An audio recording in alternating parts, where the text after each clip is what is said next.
We'll start with this prayer for invoking auspiciousness.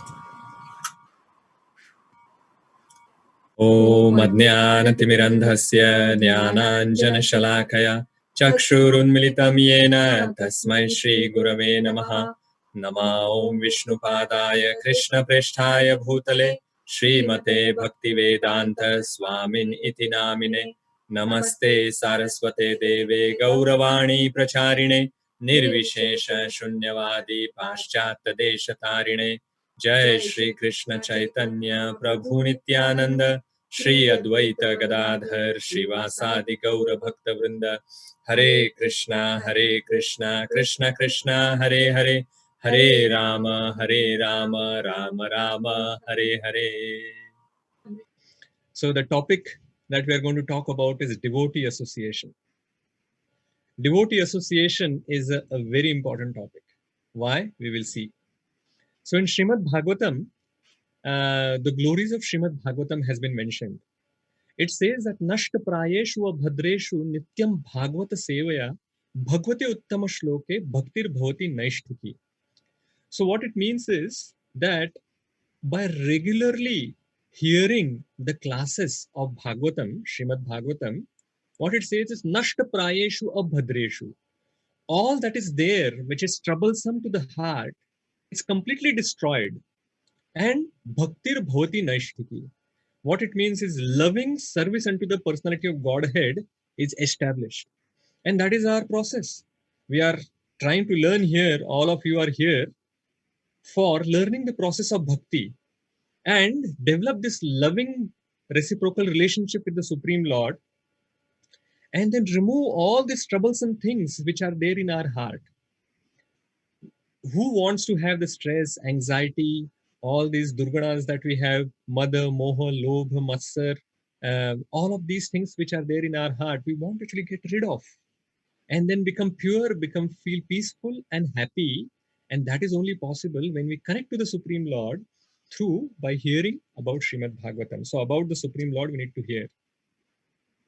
So this is very good, fantastic.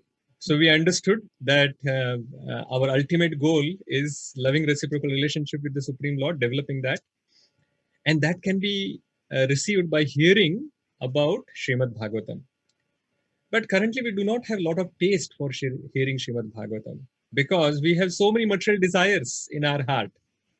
And we always find so difficult to find time for any Krishna conscious activity. We have 24 hours, but out of those 24 hours, it is so difficult to find time for Krishna conscious activities because of all these material desires. We want to do this, we want to do that, we want to do something else. And in all those material things, there is no time left for Krishna. So then how can we actually establish this bhakti in our heart if there is no time? So there is the previous verse to that in Srimad Bhagavatam. This is, I'm talking from the Canto 1, Chapter 2, verse number 17 now. The previous verse was 18. This verse says, Shrunvatam Swakatham Krishna Punya Shravana Kirtanha Hridayantasthoya Bhadrani Vidhunoti Suvrit Satam. So it says, Shrunvatam Swakatha Krishna Punya Shravana Kirtana. So by hearing this Krishna's very wonderful pastimes, then what happens? Vridayantastoya Bhadrani Vidhunoti Suvrit Satam. The Supreme Lord, who is actually situated in our heart as Paramatma, he being pleased by our activities, he actually cleanses our material desires. So this sounds like very cyclic. So we did not have, so if we want to develop bhakti, then we have to actually have this desire to hear regularly. And how to actually get this regular desire? Then for that, we need to actually remove the material desires which are there in the heart. Who can remove that? The Supreme Lord who is sitting in our heart as Paramatma, he can remove those material desires from our heart. But when does he remove? He's saying, then when we have urge to hear the pastime, Shrunvatam Swakatha Krishna, which are Punya Shravana Kirtana. Punya Shravana Kirtana means they themselves are virtuous, and they are, when they are properly heard and chanted. So this is like infinite loop. So there is no way then we can get into it, but that is not the case. The key to get into that and to receive uh, the entry into these things or into this cycle is given in Canto 1, Chapter 2, verse number 16. Very amazing verse, and that is where the key is. So it says, Shushrushro Shraddhanasya Vasudeva Katharuchi Syan Mahat Sevaya Vipra Punya Tirtha Nishevanat. Very wonderful. Shushrushro Shraddhanasya. So this is the key. Shushrushro Shraddhanasya. So how we can actually get Vasudeva Katharuchi? How we will get the desire to hear? We can get the desire to hear from those people or those devotees who already have the desire to hear. So they already have Shraddha. And by serving such devotees, Syan Mahat Sevaya Vipraha. So by serving those devotees, we will get the desire to hear the Katha of the Lord. Vasudeva Katha Ruchi will be developed. So very simple. So by associating with devotees who already have desire to hear about the Lord, we ourselves develop the urge to hear. When we have developed this urge to hear, then the Lord which is sitting in our heart as Paramatma, He is going to remove all these material urges automatically. And then it will be possible for us to keep hearing about Lord's activity. And when that is done, then all the things that is troublesome in the heart is completely removed, and we develop love of Godhead and we get pure bhakti. So the key here is associating with devotees who already have Shraddha, who already have desire to hear. And this process of association is interesting because it is a process of transfer of desires. So that is how we are going to develop the desire to hear ourselves. And this we actually see in everything, in all the material activities as well. We see that association is equal to transfer of desires. That is why there is this famous saying that tell me who you associate with and I will tell you who you are. Why that is true is because automatically by associating with people who are having a particular kind of desires, you will develop those desires yourself. And that transfer of desires, because of that, just by knowing who you are associating with, the people will be able to tell who you are actually. And that is why so many, that is the main concept behind all these associations which are created. So project managers associations or business people's association. Why they are doing it is because the like-minded people want to associate with each other and learn from each other. And they will get the transfer of desires like that. So for success in any field of activity, like-minded association is extremely important. So if you and I are trying to actually progress on the spiritual path without having the like-minded spiritual association for all of us, it will be impossible to progress on devotional life. And we will talk about that tomorrow further. So suppose if your objective is having the spiritual desires, spiritual progress, then automatically we should be actually looking for association which will help us progress on spiritual path. There is an example that is given that if there is a spark, that spark, if that associates with water, so suppose a spark is there and it flies from the fire and it falls in water, it gets immediately extinguished. Now, if that spark falls onto a stone, then It will take a while for extinguishing, maybe a second or so, but it will still get extinguished on the stone. If the same spark falls onto a wet grass, then it is possible that some smoke may come, but still, finally, over a period of time, it is going to get extinguished because the grass was wet. But if the same spark, if that falls onto dry grass, then it turns into fire. So the right kind of association can actually ignite the fire of bhakti, the fire of spiritual devotion. We have this small spark currently, but if we do not associate properly, and that is why I was saying that that objective, the previous one that I was mentioning, is so important. If we do not associate properly, then this spark will get extinguished. But if we have right devotional association, then this spark is going to grow into fire. And that fire will give us the warmth of Lord's love. So while associating as well, we can associate with people who are in mode of ignorance, which is tamoguna, or we can associate with people who are having mode of passion, which is rajoguna, or we can associate with people who are in mode of goodness, which are sattva-guna. And we can go further and associate with devotees who are in pure goodness, who are Shuddha Sattva. I'll finish today with one small story. This is a story of a thief, a robber, who will always rob someone, like a business person, or he even will sometimes murder people. One day he heard that the king of the country has invited all the sannyasis, sadhus, ascetic, all these wonderful devotees in his kingdom. He had invited in a big meeting.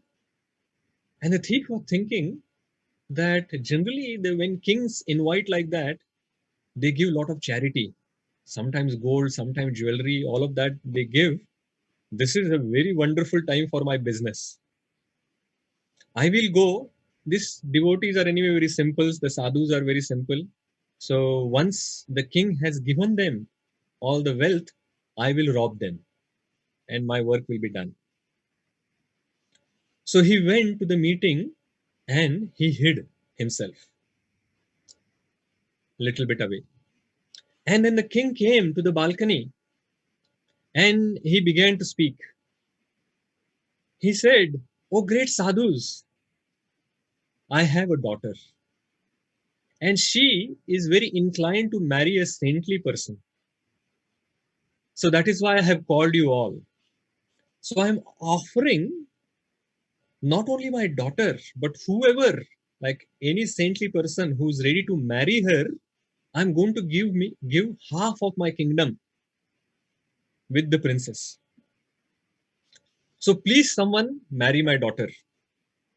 So as soon as he said this, the front row, almost like 15 or so people who were sitting in the front row, as per the seniority, they all got up and they left.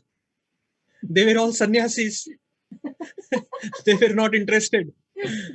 So they just came because they thought the king has called for some preaching purposes. He wants to hear about the Supreme Lord. So there is an opportunity to preach. But as soon as the king said that I'm giving my daughter, so they said, no, no, this is not for us. I'm leaving. And they all left. Then the next row came forward. So the king, looking at what has happened with this first announcement, he says, look, I will give 75% of my kingdom. I will only keep a small part of my kingdom for myself. But anyone who accepts my daughter, I will give them 75% of my kingdom. So please marry my daughter. The first person who was there, he said, now, so, O king, the thing is that uh, we are all saintly people. We are not sannyasis. We are married. But I have already have my wife and I have my ashram. I do not want to marry your daughter. Since you are the king, we came in order to respect you. I have attended your meeting. Now, please give me the permission to leave. And he also leaves. Now the thief is hearing all of this. He thinks, wow, this is a wonderful opportunity. This is a good chance. I don't have to do anything. I just get the princess and I get 75% of the kingdom. So he quickly changed into the garb of a sadhu and he went and sat amongst all the sadhus. So the king went to the next person and said, did you hear what I said to the other person, the last person? Yes, I did. But all this now there were only 6 people who were left. This thief and 5 other people were there. But he said, the next person said, I am also going for the same reason. And he leaves. And one by one, the king is asking each person. The last person before the thief, he said that we are not here for ruling. We are trying to rule our own senses. Let us first try to do that. When we haven't ruled over our senses, what to speak of ruling over the country? So if I have managed to actually rule over my senses, I will come back and at that time I'll rule over the world. So I'm going.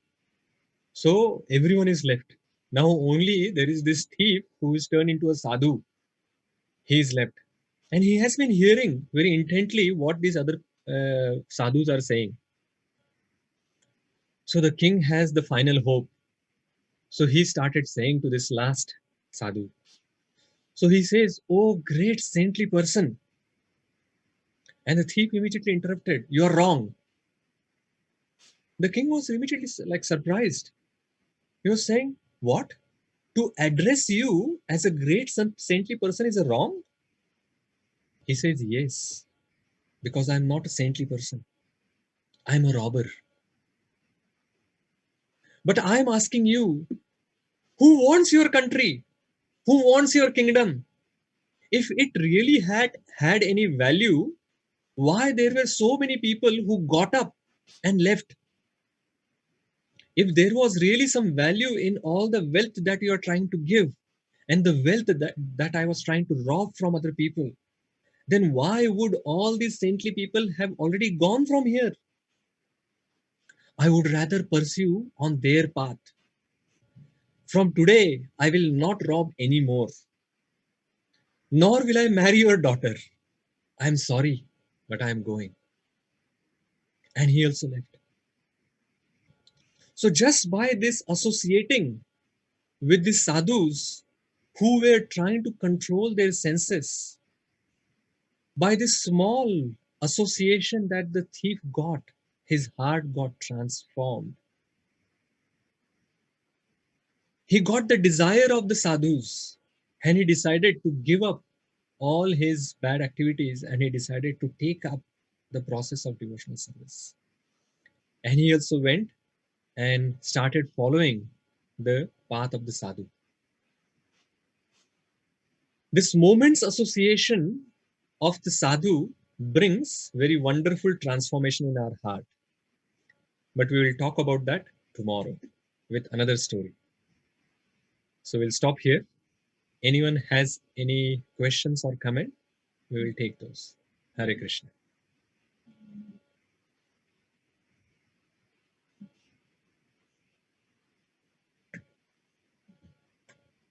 Babu. Yes, Babu Prabhu. Hare Krishna. Hare Krishna, the wife has a question, Prabhuji. Yes, yes. Mataji, please. Prabhu, as we said that we should go in the good path and stuff, and does our prarabdha comes in that path, Prabhu? Because I've been trying, but I don't succeed, but because I don't put much effort though, because of my vasanas and stuff and all. So how do I keep myself in the path where my desires are stronger than my the spiritual thing, inclinations, and even the situations, we have so many reasons when we don't have inclination. I do have desire, but I lack somewhere in total dedication and Understood, stuff. Mataji. Yes. So so the question is that uh, does our destiny or the prarabdha that plays any important role into accepting the path properly? Of course it does. It actually helps depending on the situation, what we have accumulated, like what kind of mode that we have accumulated in the past, whether we have developed the mode of rajogun, tamogun, or we have developed sattva. If we have already developed the sattva guna or a mode of goodness, then it is easier. That is not the qualification. Remember, what I'm saying is that it is easier to move from mode of goodness to take up the path of devotional service. It is little bit difficult to take up the path of devotional service if you are already in mode of passion and ignorance, because there are too many material desires or too much resistance to take it. But all of that can be taken care of by one single thing, which is association of devotees. By remaining in the people who have spiritual desires, whether you are in mode of goodness, passion, or ignorance, doesn't matter. You are going to get the spiritual desires, you are going to get the determination and the enthusiasm that is required to actually follow on the path of devotional service. And we talked about Srila Prabhupada's example, that when Srila Prabhupada went to America and he actually tried to give this message to not the people who were in mode of goodness. He actually gave this message to hippies who were breaking all the rules and regulations left, right, and center every day. So they were definitely in mode of ignorance. So from the mode of ignorance, they came to the level or platform of Vaishnava.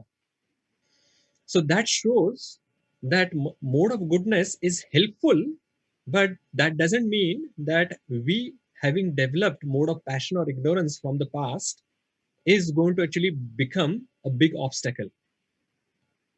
If we develop the desire to associate with some spiritual person, then automatically by that association, all these other qualifications will be created. Srila Prabhupada actually created the qualification for all of us through his books, and through we are associating with him through his books, his instructions, and all his through his disciples as well. And through that, we are overcoming all the material desires that we are having in the heart, and we are getting the enthusiasm just by looking at the devotees. I'll give you a very small example. It just happened today, and that is why it is so fresh in my mind. We were having another Zoom session with His Holiness Vedavyasa Swami Maharaj today. And where he was today, there was no power. So electricity was not there whole night. And then he is still trying to actually communicate with all of us so that we can get benefited. So he was having a candle. And of course, his laptop has this battery which was still working on. So through that, he was connecting over Zoom. And in the candlelight, he was reading the book, Bhakti Rasamrit Sindhu, and he was actually giving a lecture to us. And that's touched my heart so much that look at this devotee. He had so much desire to help others. And for that, he's going to go to any extreme. Nothing material can stop him. So when this situation or this devotee's example touches your heart, that is the moment when your heart starts transforming. You start getting that desire in your heart as well, that why am I actually focusing so much on my material things? What was the situation for Bibhishana? Were his situation very conducive for devotional service? Absolutely not. But remaining in Lanka, you can become Bibhishan, or remaining in Ayodhya, you can become Manthara. The choice is ours. Any small activity that we are doing, we can actually think about this. What will please the Lord? Will my activity that I am trying to do, this one simple question, if we ask that, will my activity please the Lord? And that can change our life. And we will come to the stage of asking that question by associating with some pure devotees. When their role model, their personal example in front of us inspires us, that will create enthusiasm, that will create determination. And then all the other material things or the obstacles will fall away. This mode of goodness, mode of passion, mode of ignorance, or this previous karma that we have accumulated, they are all material. And all these material obstacles will fall off,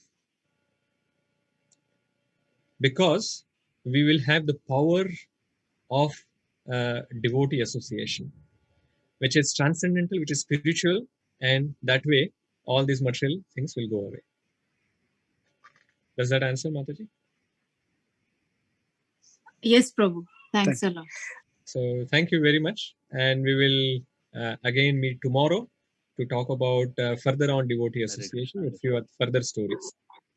Hare Krishna. Srila Prabhupada ki jai. Right.